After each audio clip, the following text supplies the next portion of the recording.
publicó Vicente Molina Foix, el traductor de Esta es la opción, que tanto irritó al público y tanto preocupó a unos y a otros.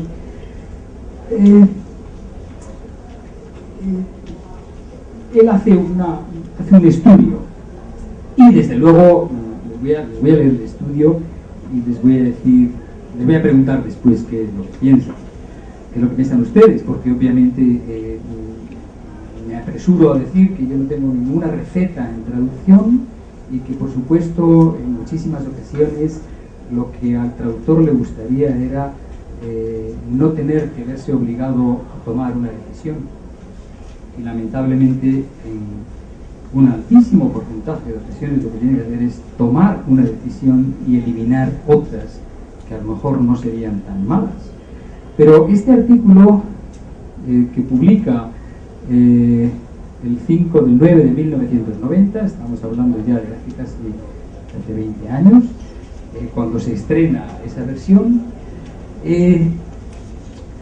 dice, en primer lugar, él se muestra irritado con un hecho, con el hecho de que la traducción no se valora en su conjunto, sino que la crítica, sobre todo, digamos que censuró agriamente que él hubiera cambiado cuestión por opción. Es decir, lo que más molestó a muchas personas es que él hubiera introducido ese cambio. La verdad es que en buena técnica traductológica hace cosas mucho más sorprendentes. Esta es incluso, yo diría, secundaria. Y da una explicación, yo me he tomado la molestia de rastrearla, pero bueno, les voy a decir qué es lo que dice en su párrafo que dedica a esto. La palabra inglesa question, del acto de preguntar o inquirir, estoy leyendo del artículo de Molina Foix, un problema, un asunto que implica dificultad o incertidumbre en las principales acepciones del Oxford English Dictionary ha sido vertida a lo largo de los siglos de diversas maneras.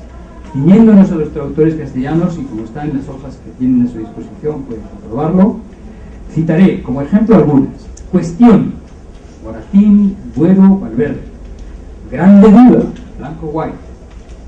Blanco White es un exiliado español que está a principios del siglo XIX en Inglaterra. Alternativa, Macpherson. Problema, Astrana. Incertidumbre, Curtodio. Dilema, y esta es una de las más recientes del Instituto Shakespeare, un instituto que ha hecho un gran trabajo de traducción de todas las obras de Shakespeare, las obras dramáticas. Todas ellas son, desde luego, justificables, aunque aclaro que ninguna de las dos más comunes o favorecidas, cuestión y dilema, tiene sobre opción el beneficio de haberse utilizado en castellano contemporáneamente a Shakespeare con el sentido actual. El tesoro de la lengua castellana de Covarrubias. El tesoro es una obra que yo me permito recomendar, aunque también me permito recomendar a quien tenga alguna duda con esto, que el tesoro de la lengua castellana de Covarrubias, también Internet le ha hecho una grave avería, porque ahora cualquiera puede... El tesoro de Covarrubias. Sí, pero que Internet le ha hecho una avería, porque ahora se puede consultar el CORDE a través de la Real Academia Española, y el CORDE tiene, si no lo conocen, yo a cualquier persona que quiera traducir, desde luego le aconsejo vehementemente que utilice el CORDE, que es, entrando en la Real Academia Española, pone consulta de datos, me parece, y ahí en una de ellas pone CREA y en otra pone CORDE. El CORDE lo bueno que tiene es que es un diccionario histórico como el Oxford English Dictionary, exactamente igual, donde da la aparición de cada palabra, cada giro, cada momento de aparición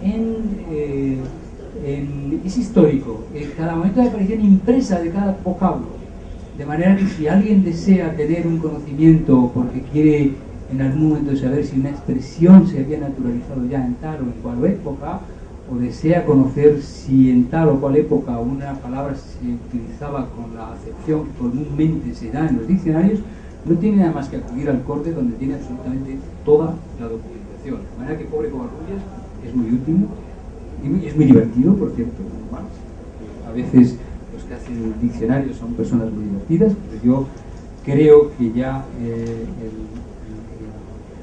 tesoro de la lengua castellana de Covarrubias de 1611 no recoge opción pero da de dilema una acepción exclusiva de la lógica y la retórica que en nada coincide con el uso muy reciente del término para designar lo antinómico. Igualmente, solo en cuanto pregunta, se cita en el tesoro el término cuestión, sin la presumible dimensión problemática o disyuntiva que los traductores que lo utilizaron buscaban. Un siglo más tarde, el Diccionario de Autoridades de la Academia ya amplía algo el estricto significado interrogativo de cuestión, pero da sin embargo de opción el justo sentido que a mi juicio le conviene al verso de Shakespeare: la libertad o la facultad de elegir o la elección misma.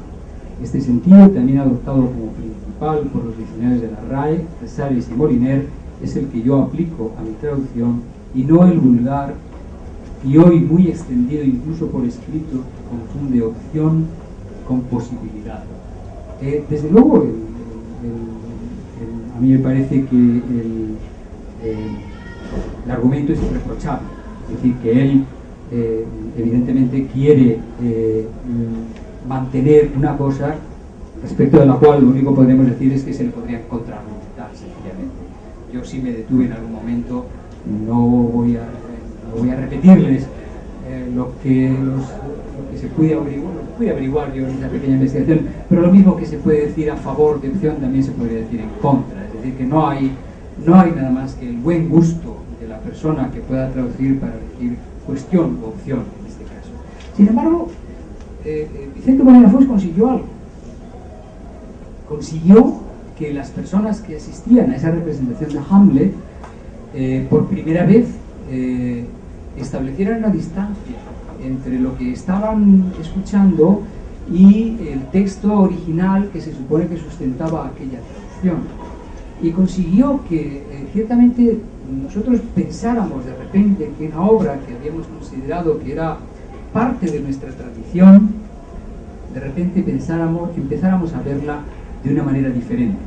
De una manera diferente porque, obviamente, había descubierto o nos mostraba Molina Foix que todavía podía avanzarse más en la traducción de Hamlet. Hay algunas cartas más, y hay algunas, incluso hubo algunas muy aisladas en relación con lo que se había hecho aquí.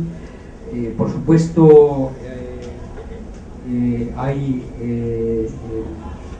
una serie de opiniones respecto de las cuales pues, el público se dividió, y voy a leer solamente una de un crítico ya fallecido voy a leer solamente el primer párrafo, y dice: no cansa, no aburre este Hamlet de casi 4 horas. La aventura, la narración policíaca, crimen, investigación, castigo sigue funcionando.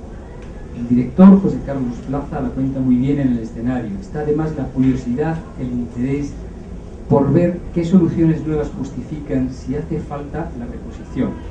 Primero, la traducción, cosa poco común cuando se reseña una obra teatral, que se subraye la importancia de la traducción. Con Shakespeare se hace siempre una acumulación de las versiones españolas. Vicente Molina Foix se va a la fuente y utiliza otro lenguaje propio y contemporáneo. Propio y contemporáneo, y aquí uno tendría que decir hasta qué punto. Claro, si uno piensa que, por ejemplo, el propio Hamlet está en la base de algunas de las investigaciones de Freud, pues ¿por qué no introducir términos del psicoanálisis en la traducción? Molina Foix lo hace.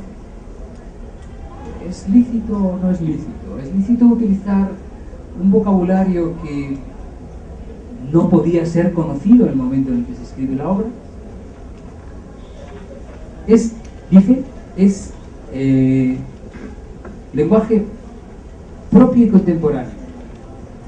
La siguiente pregunta es: ¿que uno puede dejar de hablar un lenguaje propio y contemporáneo? ¿Tiene que hacer una recreación y decir, cuando aparece Ofelia, hermosa doncella o algo por el estilo? Nos sentiríamos todos un poco ridículos, sobre todo, entre otras cosas, porque muy probablemente los ingleses nos han acostumbrado a que los montajes de las obras de Shakespeare, pues lo más lo más interesante es que nos digan algo para la vida cotidiana. Un ejemplo que estoy seguro que no les va a